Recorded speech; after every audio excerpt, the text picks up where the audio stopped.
ওযু করার সময় কি কি দোয়া পড়া দরকার? খুব দরকারি এবং সুন্দর একটি প্রশ্ন। ওযু করার সময় আমরা কোন কোন দোয়া পড়ব? ওযুর শুরুতে দোয়া আছে, শেষে দোয়া আছে। দোয়া মানে জিকির। নবী করিম সাল্লাল্লাহু আলাইহি সাল্লাম থেকে তিরমিজি বর্ণিত হাদিসে আমরা জানতে পারি, তিনি ইরশাদ করেছেন, লা ওযু লিমান লাম ইউসাম্মিল্লাহ। যে ব্যক্তি বিসমিল্লাহ বলল না, তার ওযু পূর্ণাঙ্গ হবে না। ওযু হবে কিন্তু ওযু কি হবে না? পূর্ণাঙ্গ হবে না। ওযুতে অপূর্ণতা থাকবে। এজন্য ওযুর শুরুতে বলতে হবে বিসমিল্লাহ। কি বলতে হবে? বিসমিল্লাহ বলে এরপরে ওযু শুরু করতে হবে। আমাদের অনেকেই আছি, আমরা ওই যে মোবাইলের ব্যস্ততা, নানা ব্যস্ততার কারণে আমরা এসে ট্যাপটা ছেড়ে দিয়েই হুট করে হাত ঢুকে দিয়ে আমরা ওযু শুরু করে দিই। বিসমিল্লাহ বলার আর খোঁজ খবর। অনেক ইমামদের মতে বিসমিল্লাহ না বললে ওযুই হবে না।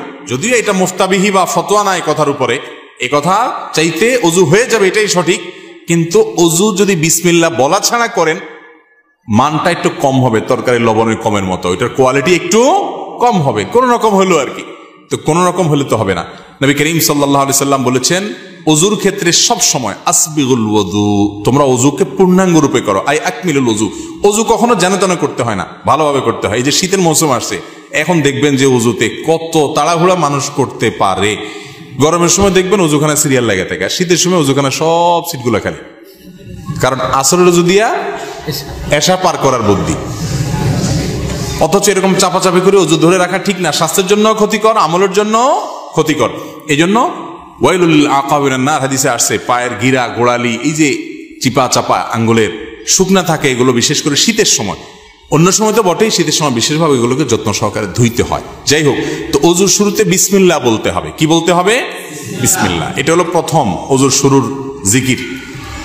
আর ওযুর মাঝখানে কিছু পড়তে হবে কিনা, আপনারা অনেক বই পুস্তক দেখেন, সেখানে হাত ধোয়ার একটা দোয়া আছে, কুলি করার একটা দোয়া আছে, মুখ ধোয়ার একটা দোয়া আছে, মাথা মাসা করার আরেকটা দোয়া আছে, পাও ধোয়ার একটা দোয়া আছে।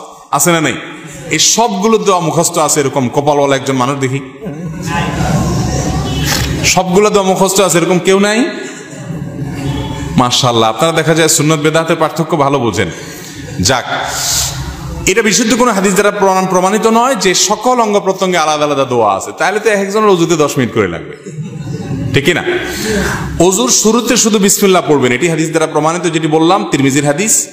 আর শেষে একটা দোয়া আছে, একটা বাক্য আছে, কালিমায়ে শাহাদা। সহিহ মুসলিমের হাদিসে আসছে, নবী করিম সাল্লাল্লাহু আলাইহি সাল্লাম বলেছেন, কেউ যদি ওযু সুন্দরভাবে করে, ভালো করে কুলি করে, ডলে ডলে ওযু করে, এরপরে শেষে যদি এই বাক্যটা পড়ে, তাহলে জান্নাতের 8টা দরজার সবগুলো একসাথে খুলে যায় এবং সে যে কোনোটা দিয়ে প্রবেশ করতে পারে। সে বাক্য হলো কি? সে বাক্য হলো আশহাদু আল্লা ইলাহা ইল্লাল্লাহু ওয়াহদাহু লা শারীকা লাহু ওয়া আশহাদু আন্না মুহাম্মাদান আবদুহু ওয়া রাসূলুহু। ওযুর শেষ এই কালিমা শাহাদা পাঠ করবেন। এটাকে আমি বলি, এটা হলো জান্নাতের 8 দরজার কমন রিমোট। এক রিমোটে 8 দরজা খুলে যায়, এরকম একটা আমল। কিন্তু শুধু দোয়া পড়লে হবে না, ওযুটা সুন্দর করে করতে হবে, শীতের ভয় করা যাবে না, ডলে ডলে ধুইতে হবে, পানি অপচয় করা যাবে না, শুরুতে বিসমিল্লাহ বলতে হবে, মেসওয়াক করতে হবে। মেসওয়াক ছাড়া ওযু কখনো পূর্ণাঙ্গ হয় না। মেসওয়াক কয়জনের পকেটে আছে যদি আমি এখন জিজ্ঞেস করি, আমি নিশ্চিত 10টা হাতে উঠবে না। আমি কি ভুল বলছি? বেশিরভাগ মানুষ আমরা মেসওয়াক করি না। মেসওয়াক একটা ডাল রাখবেন পকেটে। আমি চেষ্টা করি আমার পরিবারের সকল সদস্যদেরকে মেসওয়াকে অভ্যস্ত করতে। মেসওয়াকের মাধ্যমে ঈমান তাজা হয়, ঈমান তাজা হয়, এর সাথে ব্রেইনের নার্ভের সম্পর্ক, ঈমান তাজা হয়। মেসওয়াক করবেন। তো এই জন্য পূর্ণাঙ্গ ওযু করবেন, শুরুতে বিসমিল্লাহ আর শেষে আশহাদু আল্লা ইলাহা ইল্লাল্লাহু ওয়াহদাহু লা শারীকা লাহু ওয়া আশহাদু আন্না মুহাম্মাদান আবদুহু ওয়া রাসূলুহু। এই দুটি দোয়া শুরু এবং শেষে আছে।